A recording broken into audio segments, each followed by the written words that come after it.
Hola, soy Sergio Solórzano de la Prensa del Sur, porque para nosotros el norte es el sur.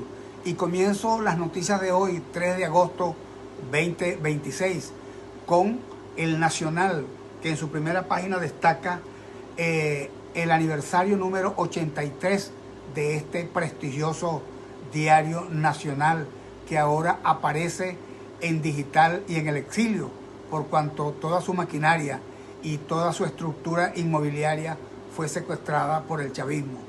Dice Miguel Enrique Otero, hijo del fundador Miguel Otero Silva, que llegamos a este aniversario número 83 con un duelo en el corazón, pero también entendiendo que con esta nueva conversación entre la dictadura del Rodrigato, es decir, de los hermanos Rodríguez, y la señora Dinora Figuera de la Asamblea Nacional de 2015, vamos desde luego a empezar a transitar una ruta escabrosa, pero que pudiera permitirnos desembocar en una fecha eleccionaria para el próximo trimestre o el primer trimestre del año 2027 o quizás en el segundo trimestre. Esto pasa, como ya hemos dicho en otras oportunidades, con la necesidad que hay de remover el Consejo Nacional Electoral y de remover desde los cimientos toda la estructura del Tribunal Supremo de Justicia. Y esto porque si no se revoca definitivamente el Tribunal Supremo de Justicia, todo lo que se negocie en este conversatorio entre la oposición y el gobierno de facto, obviamente puede terminar revertido con una sentencia de la Sala Constitucional que eche por tierra todo este esfuerzo. No obstante, tenemos fe en que todo esto va a funcionar, según lo dice el señor Luis Enrique Otero. También es importante destacar que el Nacional de hoy trae algunas notas importantes. Dice que John Barrett visitó la represa de Guri. John Barrett es efectivamente el encargado de negocios de los Estados Unidos en Venezuela y fue al Guri para tratar de definir una ruta de modernización del sistema eléctrico venezolano. Esto lo dice el Nacional en su primera página. También dice el Nacional que obviamente crece el rechazo de los venezolanos a la política de Donald Trump hacia el interinato de Delcy Rodríguez. Y es que efectivamente el gobierno de los Estados Unidos va un paso adelante y un paso hacia atrás. Porque esto que ustedes están viendo a mi respaldo es lo que promocionó en su red social, Social Trust, el señor presidente de los Estados Unidos, cuando hablaba de que Venezuela podía convertirse en el estado número 51.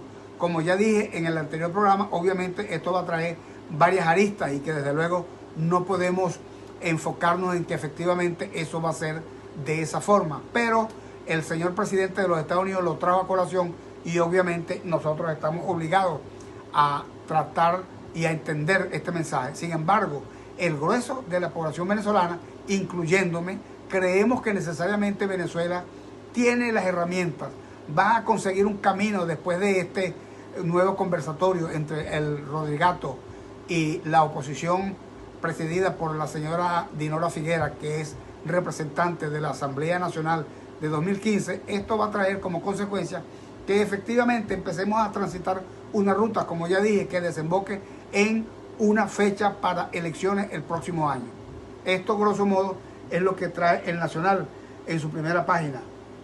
También dice el Nacional que acaba de llegar empresas brasileras con 18 toneladas de ayuda humanitaria para los venezolanos del 28 de junio que sufrieron este devastador terremoto, estos dos terremotos el 24 de junio 2026, y por supuesto una ayuda tanto en alimentos, insumos y por supuesto alguna maquinaria que pudiera coadyuvar a la posibilidad de empezar a despejar la zona cero. Esto es lo que dice el Nacional sobre esta cuestión. También denuncian que hubo una muerte de un recluso por presunto ahorcamiento en el centro penitenciario de Occidente en el estado Táchira. Esto habrá que investigarlo para saber exactamente qué fue lo que pasó con este recluso, por qué pasó, por quién lo ahorcó y cómo fue esta circunstancia.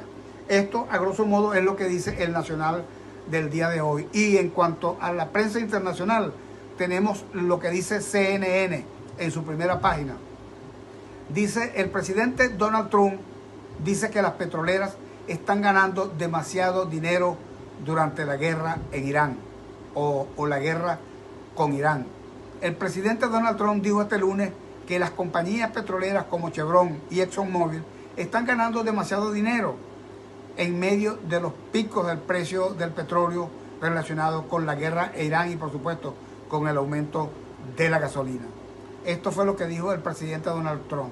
Están ganando demasiado dinero. Y dice también, nadie más grande, y ya saben, va a haber petróleo cuando terminemos con Irán y va a haber que los precios de los insumos petroleros, del petróleo, va a empezar a bajar. Pero desde luego, esto hay que esperarlo porque necesitamos ganar la guerra, dice el señor presidente de los Estados Unidos. Sin embargo, habló de que el próximo lunes se iba a empezar una conversación con los ayatolás, con Irán. Sin embargo, Irán de una sola vez desmintió que ellos no tienen planeado sentarse a conversar con el gobierno de los Estados Unidos. Obviamente, aquí hay algunas contradicciones que tenemos que tomar en cuenta y seguir muy de cerca, porque como entendemos, obviamente hay lo que llaman algunas noticias contradictorias. Sin embargo, vamos a seguir trabajando el tema y se insiste, lo dice el señor periodista Alandete del ABC de España, que está comisionado en la Casa Blanca permanentemente, y decía que todavía hay una comisión tanto del Congreso de los Estados Unidos como algunos órganos independientes que están tratando de ubicar los más de 13.000 millones de dólares que obviamente están desaparecidos, aun cuando el presidente de los Estados Unidos ha dicho que ese dinero se va a revertir en Venezuela, no sabemos exactamente dónde están los reales. Es decir, hay que hacerle un seguimiento para saber qué ha pasado con ese dinero. Dice también este periodista Alandete que efectivamente también hay que entender que entre el 10 y el 12% de esos 13.000 o más millones de dólares, entre el 10 y 12% va a quedar como impuesto dentro de los Estados Unidos.